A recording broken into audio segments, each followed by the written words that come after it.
তো সবাই মিলেমিশে থাকা যাবে না, তো যাবে? কথা বলেন, যাবে? যাবে না। কেন যাবে না? এ না যাওয়ার পিছনে কারণ আছে। আল্লাহ রাসূল আসরের নামাজের ইমামতি করতেছেন। আসর নামাজ পড়া অবস্থায় আল্লাহ নবীর উপর একটা আয়াত নাজিল করছে। নামাজ পড়া অবস্থায় দুই ওয়াক্ত নামাজের সালাম ফিরাই নবী সাহাবীর দিকে মুখ ঘুরাই। একটা হলো ফজরের নামাজ আর একটা হলো আসরের নামাজ। এই দুই ওয়াক্ত নামাজের পরে কোনো সুন্নত নাই, কোনো নফলও নেই। আপনার বলেন তো, ফজরের নামাজের পরে সূর্য উদয়ের আগে কোনো সুন্নত নফল আছে? নাই। আসরের নামাজের পরে সূর্য অস্ত যাওয়ার আগে কোনো সুন্নত নফল নাই। মাগরিবের নামাজের পরে আছে, এশার নামাজের পরে আছে, জোহরের নামাজের পরে আছে, কিন্তু এই দুই ওয়াক্ত নামাজের পরে নাই। আল্লাহ নবী সাহাবীর দিকে মুখ ঘুরে বললেন, রে সাহাবীরা, আজকে নামাজের মধ্যে আল্লাহ তাআলা আমার উপর একটা আয়াত নাজিল করেছেন। আয়াতটা কি তোমরা শুনতে চাও? না না, নবী সাহাবীদের বলতেছে। এখন আপনারা বলেন সাহাবীরা শুনবে না, এরকম সাহাবী আছে? সবাই বলতেছে অবশ্যই শুনতে চাই। রাসূল বললেন সামিনা ওয়া তাআনা। খালি শুনলে হবে না, ওইটাকে গ্রহণ করা লাগবে। আজকে আমরা বক্তারা যে ওয়াজগুলো করি, ওয়াজগুলো আপনারা শুনতে চান, জোরে কোন কি করতে চান? শুনতে চান, কিন্তু গ্রহণ এখনই যদি বলি আগামীতে কোন দল ক্ষমতাত গেলে নামাজের আইন পাশ করবে, আপনারা সেই দলক ভোট দেন, তখন বলবে না হুজুর, এটা আমরা শুনবো ঠিকই কিন্তু আমল করব না। কথাটা ঠিক কিনা বলে না? আল্লাহ রাসূল কিন্তু বলতেছে সামিনা ওয়া তাআনা, আল্লাহর কথা। আমি যে আয়াতে কারিমা আল্লাহ আমার উপর নাজিল করছে, এটা তোমাদের সামনে বলতে চাই, তোমরা কি শুনবার চাও? সমস্ত সাহাবীরা এক বাক্যে বললেন আমরা শুনতে চাই। রাসূল বললেন শুধু শুনলে হবে না, আমল করা লাগবে। সাহাবীরা বললেন আমাদের কোনো আপত্তি নেই। আপত্তি আছে? সাহাবীদের কোনো আপত্তি আছে? এই জন্য আল্লাহ তাআলা কোরআনে আয়াত নাজিল করে বললেন রাদিয়াল্লাহু আনহুম ওয়া রাদু আন যালিকা লিমান খাশিয়া রাব্বাহ। যাদের নামের পিছনে রাদিয়াল্লাহু তাআলা আনহু আছে, তারা সকলে বিনা হিসাবে জান্নাতে চলে যাবে। ধরে কেন সুবহানাল্লাহ। আপনারা বলেন তো রাদিয়াল্লাহু তাআলা আনহু কাদের নামের পিছনে আছে? হ্যাঁ, সাহাবীদের উপরে আল্লাহ রাজি, আল্লাহ খুশি। আয়াতটা হলো ইয়া আইয়ুহান নাবিয়্যু হারজিল মুমিনিনা আলাল কিতাল। আয়াতটার বাংলা অর্থ হলো ওগো আল্লাহর নবী, যাদেরকে নিয়ে আপনি জামাতবদ্ধ নামাজ পড়তেছেন, তাদেরকে আপনি স্ট্যান্ডিং আর্মি হিসাবে, সৈন্য হিসাবে গড়ে তোলেন। হার্জ মানে সৈন্য, হার্জ মানে কি? সৈন্য হিসাবে গড়ে তোলেন। খালি নামাজের জামাতের কাতার সোজা করলে হবে না, তাদেরকে সৈন্য হিসাবে গড়ে তুলতে হবে। সৈন্য। যে কোনো সময় মক্কার কাফের মদিনাকে আক্রমণ করতে পারে। মক্কার কাফেররা যদি মদিনা আক্রমণ করে, তখন নামাজ দিয়া, দোয়া দিয়া, দরুদ দিয়া আপনি মদিনা রক্ষা করতে পারবেন না।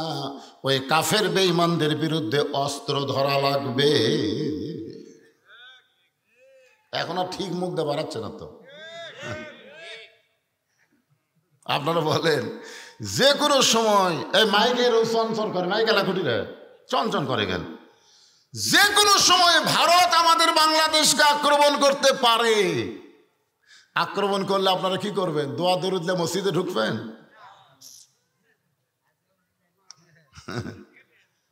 দোয়া দরুদ নিয়ে মসজিদে গিয়ে বলবো আল্লাহ আমাদের হেফাজত করো, আল্লাহ ভারতের হাত থেকে বাংলাদেশকে বাঁচাও, আল্লাহ নবীর চাইতে আমাকে দোয়া বেশি কবুল হবে।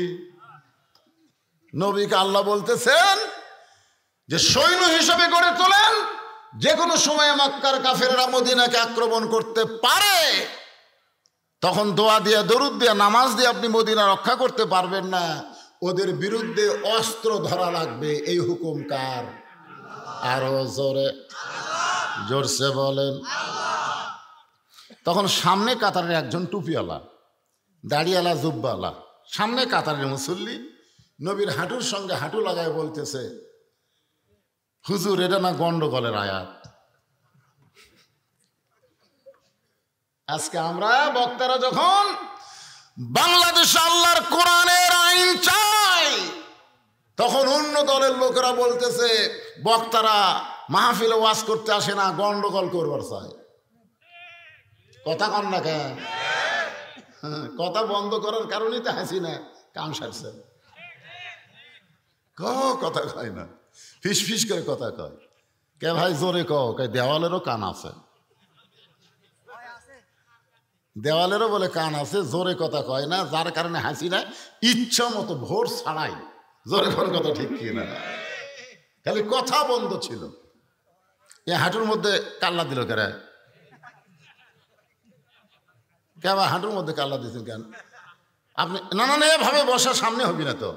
আপনি যদি এভাবে হাঁটুর মধ্যে কাল্লাতে বসেন তো পিছনে যান। সামনে কাতারের মুসল্লি ঘুম পারলে পিছনে কাতারের মুসল্লি কি করবি? শুতে পড়বি। এই তিনটা আনছেন কেন? এই তিনটা তো আমারই লাগবে। ওই একলাই খাবে আর কাউকে দেয়নি। আল্লাহ রাসূল বলেছেন, সর্বপ্রথম আমি ফাতেমার সঙ্গে দেখা করতাম, আবার সর্বশেষে ফাতেমার সঙ্গে আমি দেখা করতাম। ফাতেমা হলো আমার কলিজার টুকরা। আপনারা বলেন তো, মেয়েদের দাম ইসলামে কম না বেশি? আমার মায়েরা পর্দার অন্তরে আছেন, একটু মনোযোগ দিয়ে শুনবেন। ওমর ফারুক বললেন, মা তুমি আমার কাছে আশ্রয় কেন চাইতেছো? ইসলাম তোমাকে অধিকার দিয়েছে। মেয়েটা হেজাবের ভিতর থেকে বলে, আমির আল মুমিনিন, ইসলাম আমাকে কি অধিকার দিল? ওমর ফারুক বললেন, তোমার বয়স কত? মেয়েটা বলতে, 6 বছর বয়স ঈমান গ্রহণ করেছি, আর 12 বছর জেলখানায় বন্দি জীবন কাটাইছি। 6 আর 12 একত্র করলে 18 বছর হয়। ওমর ফারুক বললেন, মা 18 বছরের একজন যৌবনা নারীর জন্য ইসলামের বহু অধিকার আছে, তার মধ্যে 1 নম্বর অধিকার হলো ভালো একটা ছেলের সঙ্গে বিয়া বসা। আপনারা সুবহানাল্লাহ করছেন না, কারণ ভালো ছেলে বলতে এখানে কিন্তু বলে নাই যে সুন্দর একটা ছেলের সাথে বিয়া বসা। সুন্দর একটা ছেলের কথা বললে আমি জীবনে বউ পাতাম না। আমি যে কয়টা মেয়ে দেখবার গেছি, আমি নিজে দেখবার যে কয়টা গেছি, একটা মেয়েও আমাকে অ্যালাউ করেনি। পরে আমার বাবা কইলাম, আব্বা আমাকে লে হবি না, আমাকে বাদ দিয়ে দেখেন। তো যাই হোক, বর্তমানে আমার যে বউ আছে, ওর বাপ যে কি বুঝলো, আমার সাথে বিয়ে দিল না দেখি। আজকে আমার শ্বশুর আমার গাড়িতে করে, বুঝলেন, আমার গাড়িতে করে আমি বগুড়া নিয়ে গেলাম। আজকে সন্ধ্যার ওয়াজে আমার শ্বশুর আমার সাথে গেছিল। এখানেও আসবার চাইছিল, কিন্তু আমি আনিনি, কারণ আমার শ্বশুর আমার চাইতে দেখতে ছোট মনে হয়। মানে দাড়ি দুটো ঠিক মতো পাকেইনি, বুঝলেন, বয়স আছে কিন্তু বয়স চড়া। আমার শ্বশুর আর আমি একদিন যাচ্ছি, তো একজন বলতেছে, এটা আপনার কে হয়? তে বলতেছে, আমার জামাই। তো কোন পক্ষের? মানে বুঝাচ্ছে। আয় আয় রে, বিয়ে দিয়ে আমার শ্বশুর মানুষের কাছে বলে, আয় আয় রে, কালোর সাথে বিয়ে দিয়ে যা মজা। সুবহানাল্লাহ কন্যা কেন?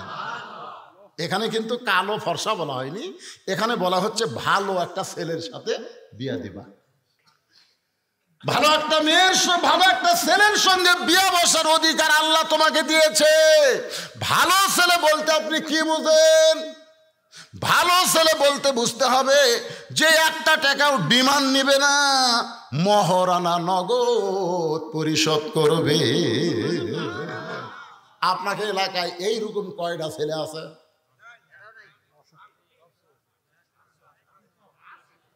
কারা কারা বিয়ে করেননি তারা হাত তোলেন তো দেখে। যারা বিয়ে করেননি এখন পর্যন্ত, যারা বিয়ে করেনি তারা এই মাহফিলত কেউ নাই। এবারে এ আড়িয়ারা কি করতেছে? আপনি কি এলাকার আড়িয়ারা কি করতেছে?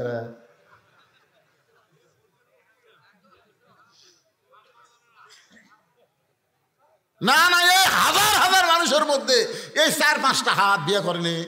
আচ্ছা, কারা কারা বিয়ে করছেন তারা হাত তোলেন তো দেখি। এবারে মাশাআল্লাহ, সব বিয়ালার আওয়াজ শুনবে রাচ্ছেন। বারে আরে, তাহলে ভালো ছেলে বলতে কি বুঝবেন? ভালো ছেলে বলতে বুঝবেন 10 বছর থেকে নামাজ ধরছে। কয় বছর? 10 বছর থেকে 5 ওয়াক্ত নামাজ ধরেছে। দাড়ি কোনোদিন কামায়নি, মোজ কোনোদিন বড় করেনি, প্যান্ট শার্ট কোনোদিন পরে নাই, সবসময় ঢিলা ঢালা জামা পরেছে, পেশাব করে পানি লিয়া আবার অজু করেছে। ওই যে কয়টা ভালো ছেলে যাচ্ছে, ওই যে দেখেন, ওদের পিছন দিকে দেখেন। না না না, ওরাই ভালো। ওরকে সাথে আপনার বিয়ে দিয়ে দেখেন, আপনার বউ করে দিলে কানবে। আপনার ওই দাদির কাছে নানির কাছে কোনোদিনও ফিস করবি না। একটা হুজুরের বউ কোনোদিন দাদি নানির কাছে কয় না কি রে কান্দিস কে? কয় কি দেখে বিয়ে দিচ্ছেন? কোল বালুস লিয়ে শুয়ে থাকে, আমার দিকে তাকাই না। একটা হুজুরের বউ কবি না। যারাই বলবে ওই প্যান্ট শার্ট পরা খাড়া হয়ে পেশাব করে পানি লেয় না, এরকে বউ কবি। কথা বল না কেন? ভালো ছেলে বলতে কি বুঝতেছেন? একটা ভালো ছেলের সঙ্গে বিয়ে বসার অধিকার আল্লাহ তোমাকে দিয়েছে। ও মা, এই মুহূর্তে তুমি ভালো ছেলে কোথায় পাইবা? তুমি ভালো ছেলে কোথায় পাইবা মা? কারণ তোমার তো কোনো অভিভাবক নাই। আমি তোমার অভিভাবক হইয়া একটা ভালো ছেলের খবর দেই।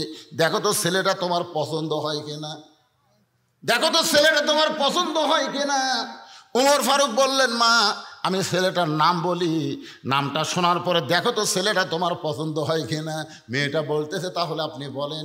ওমর ফারুক বললেন, ছেলেটার যোগ্যতা হলো 30 পারা কোরআনের হাফেজ। সুবহানাল্লাহ। আস্তে আসতেছে, আস্তে আস্তে। হাফেজ কি করে খাবি রে? আমার বাপ সবসময় গল্প করছে, হাদিস সাহেব জানে, আব্দুর রশিদ ভাই, আমার বাপ গল্প করছে। 3 ছেলে নিয়ে আমার কোনো টেনশন নাই। 2 কলেজের প্রফেসর, একটা প্রাইমারি হেডমাস্টার। এই মৌলবি খেলে আমার টেনশন। তুই কি করে খাবি? আমি যখন ওয়াজ করে যাইতাম, আব্বা কয় আজ তো কত দিল দেখি। তখন আমি কইতাম, আব্বা দিছে, আব্বা মাশাআল্লাহ দিছে। দেখি না কত দিছে। তখন আমি পকেটটা বাইর করে তখন দিই, উপরে 100 টাকা, তারপরে 50, তারপরে খালি 10। এরকম। আব্বা গুনা কয় রে 250 হলো রে। তোর টাটকা ভোগ, তুই যে সারা রাত মানুষের ওয়াজ করিস, আরে 250-300 করে টাকা দেয়, বাদ দে ওয়াজ, বাদ দে ওয়াজ, বাদ দে, দোকানদারি করে খা। বিশ্বাস করেন, আমার বাপ জোর করে আমাকে ওয়াজ বাদ দিয়ে আমাকে একটা কাপড়ের দোকান করে দিল। কাপড়ের দোকানদারি করি আমি। আর মাঝে মধ্যে গল্প করে, আমার এই ছেলেগুলা খুবই চিন্তায়, কি করে খাবি। আলপনা দরবার শরীফে আল্লাহর ওলি মোহাম্মদ আলী ফরিদি রহমতুল্লাহ আলাইহি যেদিন দুনিয়া থেকে বিদায় নিলেন, আমি তার জানাজার নামাজ পড়ে বেড়াইছিলাম। ওই ঘুরে ঘুরে তার দেহ দেখাচ্ছে, ঘুরে ঘুরে, মানে হাজার হাজার মানুষ, তো লক্ষাধিক মানুষ এখন তাকে দেখবে, তার সোনার চেহারাটা দেখবে। এরা দেখবার দেখ ঘুরে ঘুরে যিনি দেখাচ্ছেন তিনি হচ্ছেন রসমনা হায়দারি হুজুর। উনি মারা গেছে, ওনার বাড়ি হচ্ছে ইরশুদ্দি। এরকম ঘুরে ঘুরে দেখাচ্ছে। আমি ঘুরে ঘুরে দেখতে গিয়া হুজুরের মুখের দিকে তাকায় আমার চোখ আর সরে না।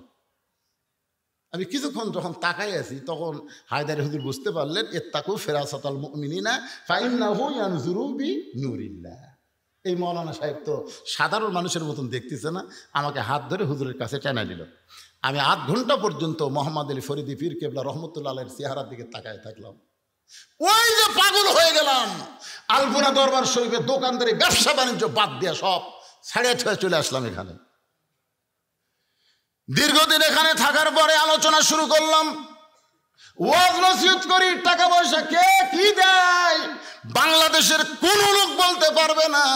বদরশির টাকা গুনালে অত দূরের কথা, দেখে আলিছে কেউ বলতে পারবে না। 17 বছর পর্যন্ত আমার এইভাবেই চলতেছে। 17 বছর। 2007 সালে বীরগ্রাম যখন আমি গেলাম, পিছন দিক থেকে একটা ট্রাক আমার গাড়িকে লক্ষ্য করে মারলো, সাথে সাথে আমার সেক্রেটারি মারা গেল। সেক্রেটারি যখন মারা গেল, আমি গাড়ির মধ্যে বেহুশ হয়ে থাকলাম। আমাকে নিয়ে গেল শহীদ মেডিকেল হাসপাতালে। আমার সেক্রেটারি মারা গেছে, আমার গায়ের যে চাদর সেরে দেওয়ার লাশ ঢাকাতেছে, গোটা এলাকা আমার খবর হয়ে গেল বদরশিদ মারা গেছে। সবাই আমার নামে ইন্নালিল্লাহ পড়লো। আমার বাড়িতে কেউ মাইক্রোলিয়া, সিনজেলিয়া, টেক্সিলিয়া সবাই চলে গেছে। আমি আছি মানে শহীদ মেডিকেল হাসপাতালে। আমার বাপের কাছে যায় বলতেছে, আপনার ছেলের লাশ কখন দাফন হবে? আব্বা কয় কেরি, আমার ছেলে তো মরেই বিগে। আসলে মরে গেছে আমার সাহাবী। ভালো হওয়ার পরে আমি আল্লাহর কাছে ওয়াদা করলাম, আল্লাহ আজকে যদি আমি মরে যেতাম, তখন কিন্তু ইউটিউব ছিল না, ফেসবুক ছিল না, এরকম ওয়াজ প্রচারের কোনো মাধ্যমে ছিল না, ছিল না। এই মরে গেলে সবাই বলতো বলছি একটা ওয়াজ করতে রে, মারা গেছে। মরে যাওয়া মাত্র আমি শেষ হয়ে যেতাম। আমি সেদিন নিয়ত করলাম যে আর টাকা পয়সা কামাই করে আমি নিজের জন্য খরচ করব না। সেই টাকা পয়সা জোগাইতে জোগাইতে সর্বোচ্চ 12 শতক জায়গার উপর আমি একটা মাদ্রাসা তৈরি করলাম। তারপর আবার কিছু জায়গা কেনার পরে একটা মসজিদ তৈরি করলাম। তারপর আবার কিছু জায়গা কেনার পরে আবার ভিন্ন করে মাদ্রাসা তৈরি করলাম। এখন আমার জায়গায় ওখানে গিয়ে দেখবেন সমস্ত জায়গা কিন্তু ওয়াকফ করা, জোরে কর কি করা, ওয়াকফ করা। 235 শতক জায়গা ওয়াকফ করে সেইখানে মসজিদ, মাদ্রাসা, এতিমখানা তৈরি করা হয়েছে। মহিলা মাদ্রাসা বর্তমান 3 তলা, সুবহানাল্লাহ কর না কেন, 3 তলা। আর এই বছর ইউটিউব ভাইরা জানে, এই বছর আমি আল্লামা সাইদি হুজুরের নামে একটা শহীদ দেলোয়ার হোসেন সাইদি হুজুরের রহমতুল্লাহ আলাইহির নামে একটা অডিটোরিয়াম করলাম। এই বছর আমার পায়ের মুজার থেকে জুতা করে আমার এই রুমাল পর্যন্ত, পাঞ্জাবি, কোট যা দেখতেছেন, মোবাইল, ঘড়ি, চশমা সব হচ্ছে মানুষের হাদিয়া। আজকেও একজন একটা তসবি আর জায়নামাজ হাদিয়া দিল। মানে আমার কোনো জিনিস কিনা লাগে না, জনগণে আমাকে হাদিয়া দেয়। তাহলে আমি কেন আমার জন্য করব? আমি যা করব আল্লাহ রাসূলের জন্য করব, আল্লাহ যেন কবুল করে, জোরে করে আমিন। আমি কথাটা কেন বললাম, কি প্রসঙ্গে বললাম একটু মনে রাখবেন আল্লাহর বান্দারা। ওমর ফারুক বলতেছেন, মা আমি যেই ছেলেটার খবর দিচ্ছি সেই ছেলেটা হলো 30 পারা কোরআনের হাফেজ। আপনারা বলেন তো হাফেজের দাম আছে না নাই? যে রাস্তা দিয়ে হাঁটে যাবে ওর পায়ের জুতার পরশে আল্লাহ কবরে আযাব মাফ করে দেয়। একজন হাফেজ শুধু জান্নাতে যাবে না, 10 জন জাহান্নামী মানুষকে সুপারিশ করে জান্নাতে নিয়ে যাবার পারবে। ওমর ফারুক বললেন, মা আমি যেই ছেলের খবর দিচ্ছি সেই ছেলেটা শুধু হাফেজ না, 6 লক্ষ হাদিসের হাফেজ। ছেলেটার বয়স হলো 22 বছর। ছেলেটার বয়স হলো 22 বছর। জোরে কোন কয় বছর? লম্বাই হলো 6 ফুট 2 ইঞ্চি। গায়ের রং ফর্সা, চাঁদের মতন চেহারা। ছেলেটার নাম হলো আব্দুল্লাহ ইবনে ওমর। আমার ছেলে আব্দুল্লাহর সঙ্গে তোমার বিয়াটা দিয়ে তোমাকে আমার বৌমা বানায়া আমার বাড়িতেই তোমাকে অধিকার দিবার চাই। তোমাকে কি বানাবো? বৌমা। জোরে কোন কি মা? আপনারা বলেন তো মেয়েদের অধিকার আছে না নাই? ওমর ফারুক বললেন, আমার আব্দুল্লাহর সঙ্গে তোমার বিয়েটা দিয়ে তোমাকে আমার বৌমা বানায় আমার বাড়িতেই তোমাকে অধিকার দিবার চাই। আব্দুর রশিদ ভাই, আপনি তো বেটি নাই মনে হয়, ছেলে আছে তো? বৌমা না, বৌমা 3টা বৌমা ফাঁসেন, ভাগ্য ভালো। হ্যাঁ, কতগুলো বউ বুঝছেন, বিয়ে হওয়ার পরে বেটা গিয়া বগুড়া শহরত গেছে। এখন বেটার বউ থাকে শহরের বাসায় থাকে বউ আর বেটা, আর বাপ আর মা বুড়ি গ্রামে গুড়গুড়ি করতেছে। আছে না নাই? কতক্ষণ আছে না নাই? কি যে বুদ্ধি শুনেছে, কানে কানে বলেছে, তোমার বুড়া বাপ আর বুড়ির কাছে আমি থাকতে পারবো না, এরা খালি ফ্যাট ফ্যাট করে। এখন বইয়ের কথা মতো এখন ছেলেরা বগুড়া বাসা করছে। এখন বগুড়া শহরের মেন কেন্দ্রে একটা সুন্দর বাসা করে স্বামী স্ত্রী 2 জন থাকে, ভালো চাকরি করে, ভালো কামায়। একদিন বাবা অসুস্থ হয়ে বগুড়া পপুলার ডায়াগনস্টিক সেন্টারে দেখাবার গেছে।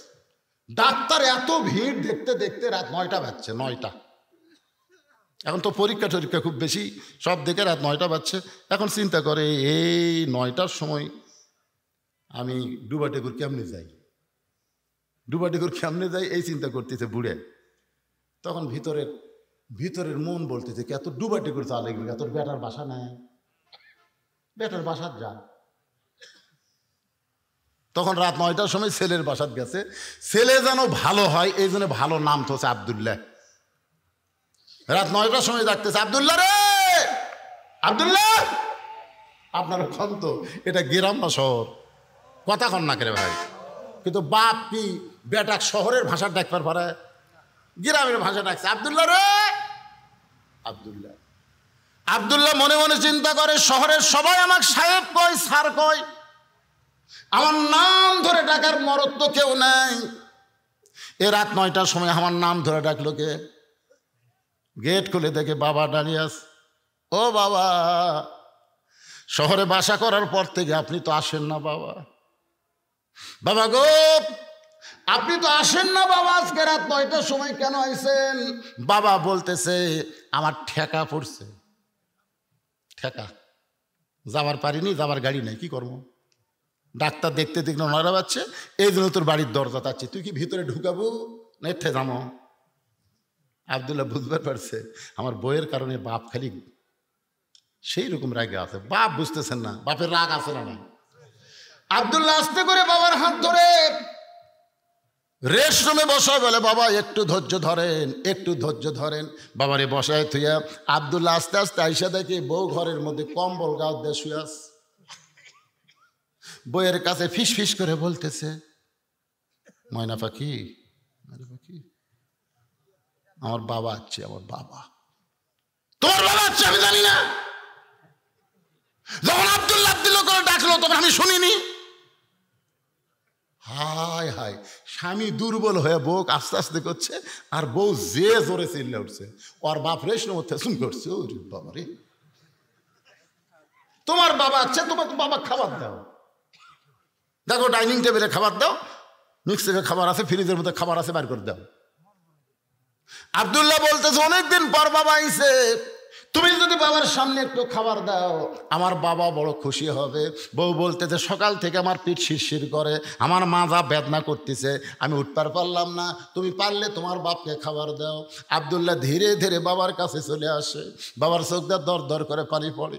আব্দুল্লাহ বলে বাবা এমন করে আপনি কেন কাঁদতেছেন? বাবা বলে তোর বউয়ের অসুখ হয়েছে, তোর বিবি বড় ব্যথায় পড়েছে, আর অসুস্থ বউকে তুই কেন আমারে খাবার দিবার বলিস রে পাগল? তুই কি মনে করছিস আমার থাকার জায়গা নাই তাই বলি কি বগুড়া খাওয়ার হোটেল নাই? তুই কি মনে করছিস বগুড়া আমার থাকার জায়গা নাই তাহলে হোটেল নাই? আমি খাইয়ে দেওয়াচ্ছি বাবা, আমার অসুস্থ বউরে কবরদার জ্বালাতন করিস না, একটু থাকার জায়গা দে। এখন আব্দুল্লাহ একটা ঘর দেখে বলে বাবা তার ওই ঘরে আপনি ঘুমান। রাত 9টার সময় বাবা না খাইয়া ঘুমায় গেছে। রাত যখন 11টা বাজে এমন সময় আব্দুল্লাহর শালা বইয়ের ছোট ভাই, রাত যখন 11টা বাজে তখন আব্দুল্লাহর শালা বোঝেন না বইয়ের ছোট ভাই, দরজাতে সে ডাকতেছে শেফালি আপা, শেফালি আপা। আব্দুল্লাহর বইয়ের নাম হলো শেফালি। শেফালি আপা, বিয়ের যেমন ইন্দুর ধরার জন্য লাভ মারে, আব্দুল্লাহর বউ কম্বল ফেলা দেয়া মারছে লাভ। আব্দুল্লাহ তাকায় দেখে কম্বল আছে বউ নাই, কম্বল আছে বউ নাই, বউটা গেল কোন জায়গায়? দৌড়া গিয়া গেট খুলে দিয়ে বলে ভাই এত রাত্রে কোত্থেকে আসলি? বলে ক্যারাম বোর্ড খেলতে খেলতে রাত হয়ে গেছে আপা, ঘড়ির দিকে তাকানোর টাইম পাই নাই, আমি একটু ঘুমাবার চাই। বোন কামদার বলে পাগল হয়েছিস নাকি? তুই আমার ভাই, না খাইয়া ঘুম পাড়বি, আমার চোখে ঘুম ধরবে না, আগে খাওয়া তারপরে ঘুমানো হবে। আব্দুল্লাহর বউ তার ভাইকে ডাইনিং টেবিলের চেয়ারে বসায়া ভাত তরকারি যা ছিল সব গরম করে ভাইয়ের সামনে দিয়া বলতেছে খাভাই খাভাই, তুই না খাইলে আমার কলিজার মধ্যে কোনো শান্তি নাই। আব্দুল্লাহ মনে মনে চিন্তা করে 9টার সময় আমার বাবা এলো, তখন তোর মাজা বেদনা পিঠ শিরশির করে, আর 11টার সময় খাভাই খাভাই কারণ কি? 12 হয়ে দেখে 5 তরকারি গরম ভাত, শালার মাথায় বইয়ের হাত। কয় তরকারি? 5 তরকারি গরম ভাত, শালার মাথায় বইয়ের হাত, খালি বলতেছে আর এক টুকরা খা ভাই, আর এক টুকরা খা ভাই। আব্দুল্লাহ আস্তে আস্তে বাবা যেই ঘরে ঘুমাই ওই ঘরের জানলার পাশে গিয়ে তাকায় দেখে 0 বাল্বের আলোতে বাবার শুকনা মুখ দেখতে পায়। বাবা আমার 9টার সময় না খাইয়া ঘুম পাড়ছে। আমার বাবাকে যখন খাবার দেবার বলেছি তখন তোর মাজা বেদনা পিঠ শিরশির করে, আমার বাবা না খাইয়া ঘুম পাড়তেছে, আর তোর ভাইয়ের সামনে 5 তরকারি গরম ভাত। এমন সময় আল্লাহর কোরআন বলতেছে আল্লাযী খালাকাল মাউতা ওয়াল হায়াতা লিয়াবলুয়াকুম আইয়ুকুম আহসানু আমালান ওয়া হুয়াল আজিজুল গফুর। আব্দুল্লাহ রে, আজকে তোর নেক আমলের পরীক্ষা হবে। আব্দুল্লাহ আজকে তোর সুন্দর আমলের পরীক্ষা হবে। তোর শালার সামনে 5 তরকারি গরম ভাত আর তোর বাপ না খেয়ে ঘুম পাড়তেছে, এই মুহূর্তে তোর আমল কি? এমন সময় আল্লাহর কোরআন সামনে দাঁড়ায় বলতেছেন, ওয়াকাযা রাব্বুকা আল্লা তা'বুদু ইল্লা ইয়াহু ওয়া বিল ওয়ালিদাইনি ইহসানান। আল্লাহর ইবাদতের পরে বাপ মার প্রতি ইহসান করো, দয়া করো, ভক্তি করো। তুমি যতই নামাজ পড়ো, রোজা করো, তোমার বাপ মার কলিজায় যদি সামান্য কষ্ট দাও, তোমার একটা ইবাদত আল্লাহর দরবারে কবুল হবে না। কথা বলেন না কেন? কবুল হবে? মায়ের মনে কষ্ট দিয়েছেন, বাপের মনে কষ্ট দিয়েছেন। দাঁত থাকতে মানুষ দাঁতের মূল্য দেয় না, চোখ থাকতে মানুষ চোখের মূল্য দেয় না। 18 সালে আমার বাবা মারা গেছে। বাবা যখন মারা গেছে তখন আমরা 4 ভাই মায়ের কাছে গিয়ে বললাম, মা বাবা মারা গেছে। মা বলতেছে, আফসোস করিস না, বাবা মরে গেছে, মরা যখন লাগবে। আমি তো মা তোদের জীবিত আছি। 23 সালের 25 ডিসেম্বর যখন মা মারা গেল, আমার বাপ মাকে মসজিদের পাশে কবর দিয়ে রাখছে। প্রতিদিন ওয়াজে আসার সময় একবার বাপ মার কবরে সালাম দেই। যত রাত্রি ওয়াজ করে যাই না কেন, বাপ মার কবরে সালাম দেই। বারবার চোখের সামনে ভেসে ওঠে, যার বাপ মা নাই এই দুনিয়াতে তার কেউ না। বহুদিন বউকে বলেছিলাম, আমার বউকে, আমি ওয়াজ করে বাড়ি আসবো, তুমি চেতন থেকো, তুমি চেতন থেকো। আল্লাহর কোরআন আমার সামনে কোনোদিন দেখলাম না। আমার যাবার কারণে আমার বউটা চেতন আছে, কিন্তু আমার মা যেই ঘরে ঘুমায় ওই ঘরের পাশ দিয়ে যখন আমি হেঁটে যাই, মামার জুতার শব্দ শুনে বুঝতে পারে বাজান আমি ঘুমাই নাই। আমার মা ঘরের দরজা খুলে দেয়। আমি বলতাম, মা কোনোদিন কি আপনার চোখে ঘুম ধরে না? মা বলে, পাগল ছেলে, ওয়াজ করে বাড়ি আসবি। এইটা জানার পরে দুনিয়ার কোনো মা ঘুমায় না। আজকে যাদের মা নাই, বাপ নাই, তারাই বুঝতেছে এই দুনিয়াতে সব কিছু থাকার পরেও তারা কিছুই নাই। জোরে কোন কথা ঠিক কিনা? আব্দুল্লাহ তাকায় দেখে বাবার মুখটা শুকনা দেখতে পায়। এখন আব্দুল্লাহ কি করবে? আল্লাহর কোরআন বলতেছে, লিয়াবলুয়াকুম আইয়ুকুম আহসানু আমালা, তোকে পরীক্ষা করা হবে সুন্দর আমল। এই মুহূর্তে তোর আমল কি? আব্দুল্লাহ চোখ বন্ধ করছে, কারণ ভালো কিছু করবার গেলে চোখ বন্ধ করা লাগবে। তো চোখ বন্ধ করে দেখে উটি বলা একটা বেলান আছে। উটি বলা মানে শহরের বাসার তো লাঠি থাকে না রে ভাই, এই যে উটি বলে, এই উটি বলা একটা বেলান আছে, এক হাত। আব্দুল্লাহ চিন্তা করতেছে, কি করি? নারী নির্যাতনের আইন আছে বারে, মরদ নির্যাতনের কোনো আইন নেই। আজকে আপনারা বলেন তো, বাংলাদেশে পুরুষ নির্যাতনের কোনো আইন আছে, কিন্তু নারী। তো এখন তো আমার বউ যদি মারি, আর বউ যদি যায় কেস করে, তাহলে আমার চাকরিও যাবি, জেল খাটা লাগবে। ইমান বলতেছে কে মারার জায়গা নাই। যেই জাগাত মারলে কাউকে দেখাবার পারবি না, সেই জাগাত মার। সেই জাগাত মারলে কাউকে দেখাতে পারবি না, সেই জাগাত মার। পিছন দিকে তাকে দেখ উঁচা হয়ে আছে, ওই উঁচা জাগাত মারবো। বিসমিল্লাহ কয় 1 বাড়ি 1 হজ, 2 বাড়ি 2 হজ। এখন তুই কি করবো? যা। বউ তো খালি শালাক বলতেছে, আর এক টুকরা খা ভাই, আর এক টুকরা খা ভাই। মানে অন্য কোনো দিকে খেয়াল নাই। মানে বাপের কেউ আসলে, বুঝলেন, বাপের ভাই আসলে, বোন আসলে, বাপের বাড়ির কেউ আসলে অন্য কোনো দিকে খেয়াল আছে? অন্য কোনো দিকে খেয়াল নাই। ভাই তো খাবি না, জোর করে বলতেছে ভাই আর এক টুকরা, ভাই আর এক টুকরা। আব্দুল্লাহকে হার বাপ না খায় ঘুম পাড়তেছে, আর তোর ভাই খাবি না, আবার এক টুকরা।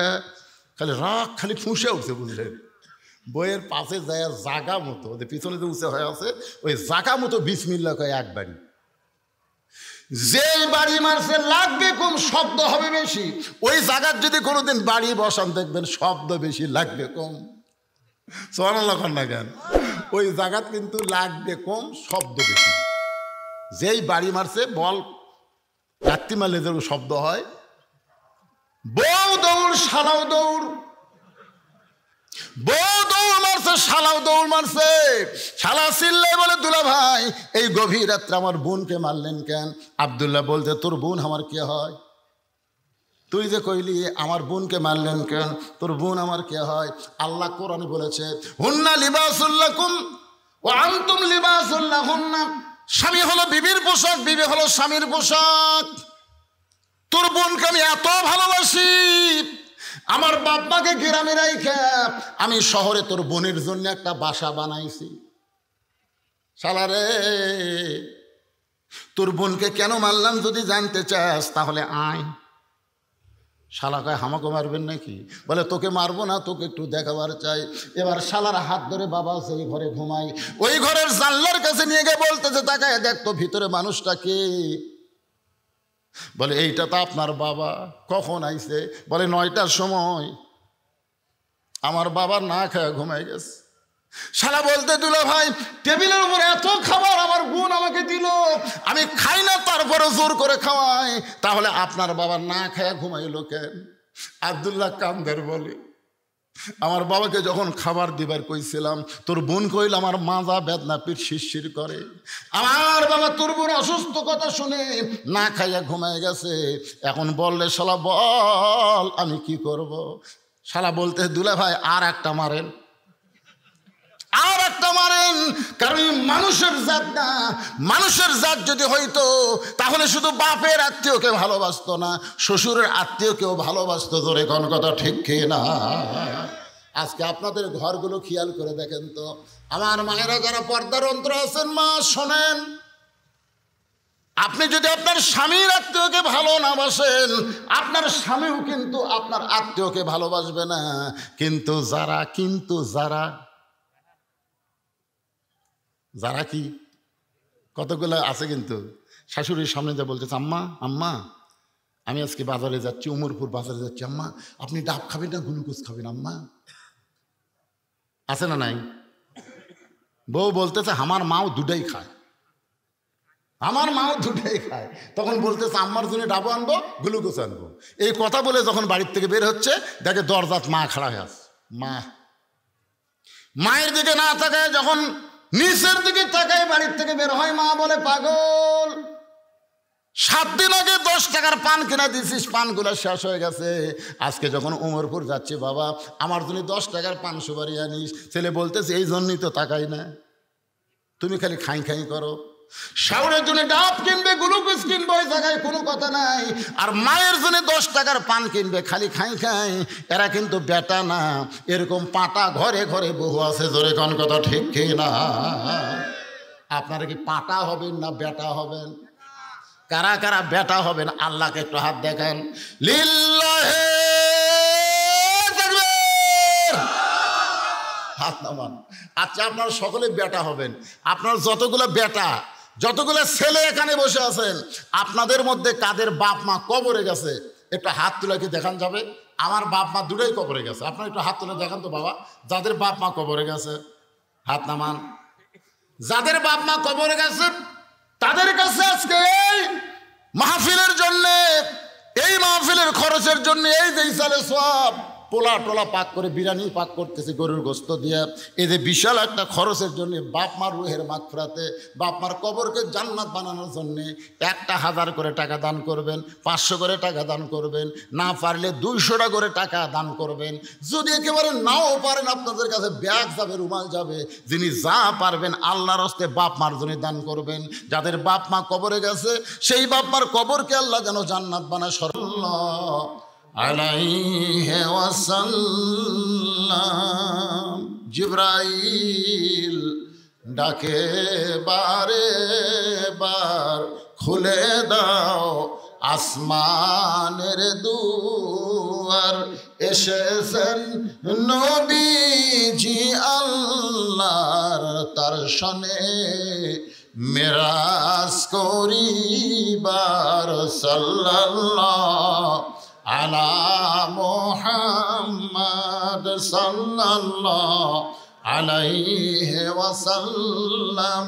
সাল্লাল্লাহু আলা মুহাম্মদ সাল্লাল্লাহু এত হাজার হাজার মানুষ, আবার অনেকে শত শত মানুষ দাঁড়িয়ে আছে। সবাই যদি তাবারক নিবার চান তাহলে আপনাদের সুন্দর হয়ে ভদ্রভাবে মাহফিলে বসতে হবে। হ্যাঁ, সবাইকে বসতে হবে বাবা। তাবারক দেওয়া নিয়ে আবার জ্ঞানজাম শুরু হবে। কে দিল? শ্রী ও সাবেক মেয়র সাহেব শ্রী সুশান্ত কুমার শান্ত, উনি আবার 2000 টাকা দিয়েছে। আল্লাহুম্মা ইহদিনাস সিরাতাল মুস্তাকিম। আমরা তার জন্য দোয়া করি, আল্লাহ যেন হেদায়েতের সহজ পথ তাকে নিয়ামত স্বরূপ দান করে। ধরে করে আমিন। কি দোয়া করা যাবে না? দোয়া করা লাগবে। হ্যাঁ, আপনি যদি তখন জান্নাত দেন হবে না, আল্লাহ হবে না, হবে না। জান্নাত চাওয়ার আগে হেদায়েত চাওয়া লাগবে। ধরে করার কথা ঠিক করে।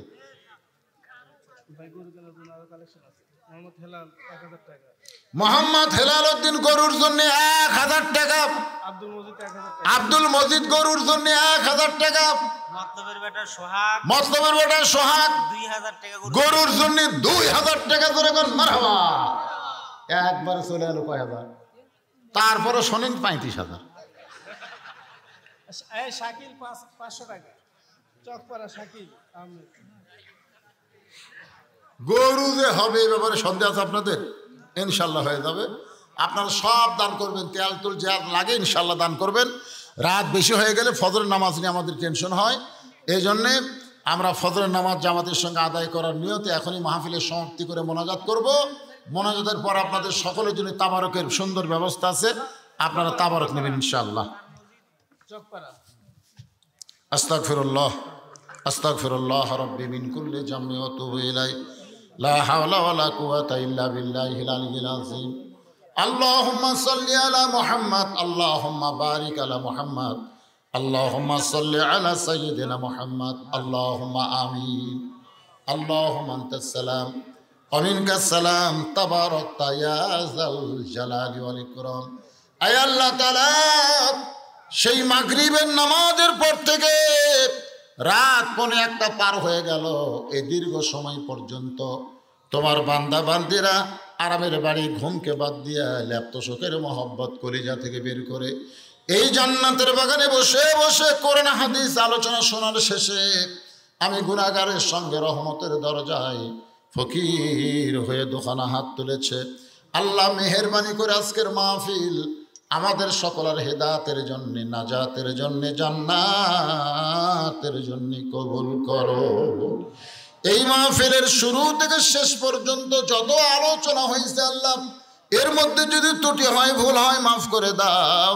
এর যা হাদিয়া মঞ্জুর করো সোনার মদিনায় নবী পাকের রওজা মোবারকে আল্লাহ কবুল করে নাও।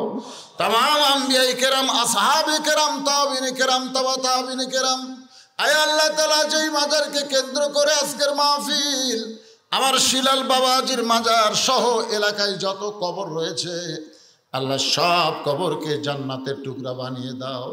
আমরা যারা হাত তুলেছি আমাদের মধ্যে জনম দুঃখনী মা যাদের কবরের ঘরে চলে গেছে, আল্লাহ মেহেরবানি করে মায়ের কবরকে জান্নাতের টুকরা বানিয়ে দাও। আমাদের দরদের বাবা যাদের কবরে গেছে কবরকে জান্নাতের টুকরা বানাও। আল্লাহ আমাদের দাদা দাদি নানা নানি আত্মীয় স্বজন শ্বশুর শাশুড়ি যাদের কবরে গেছে আল্লাহ কবরকে জান্নাতের টুকরা হিসাবে কবুল করে নাও। আল্লাহ এই মাহফিলকে কবুল করো। আল্লাহ প্রত্যেক বছর কোরআনের জন্য এমন করে একটা মাহফিল, দোয়ার মাহফিল যারা করতে পারে এমন ইমানি শক্তিদেরকে দান করে দাও।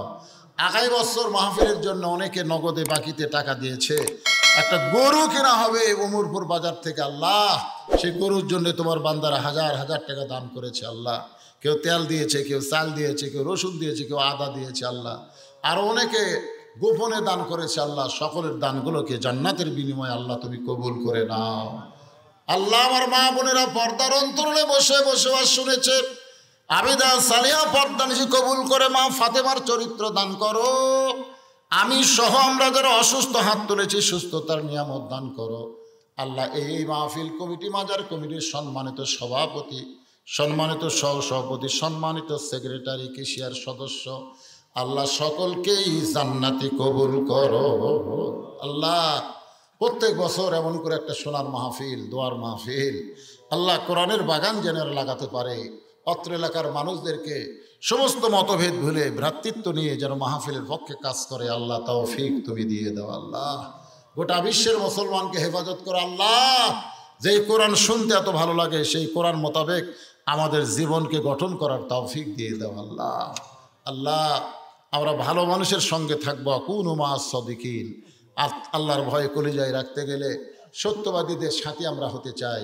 সত্যবাদী হিসাবে আমরা যাদেরকে বুঝি আল্লাহ, যারা বাংলার জমিনে কোরআনকে আইনে নিয়ে আসবে, কোরআন মোতাবেক চলবে, কোরআনের দল করবে আল্লাহ, সেই দলে আমাদের সকলকে আল্লাহ আপনি কবুল করে নেন। সুবহান রাব্বিকা রব্বিল ইজ্জাতি আম্মা ইয়াসিফুন। আয় আল্লাহ তাআলা মেহেরবানি করে যেদিন আমাদের মৃত্যু হবে দিনটা যেন জুমার দিন হয়, মাসটা যেন রমজান মাস হয়। ইমানের সাথে ইজ্জতের সাথে দুনিয়া থেকে বিদায় নেওয়ার কালে আমাদের জবানে জারি করে দিবেন লা ইলাহা ইল্লাল্লাহু মুহাম্মাদুর রাসূলুল্লাহ সাল্লাল্লাহু আলাইহি ওয়াসাল্লাম।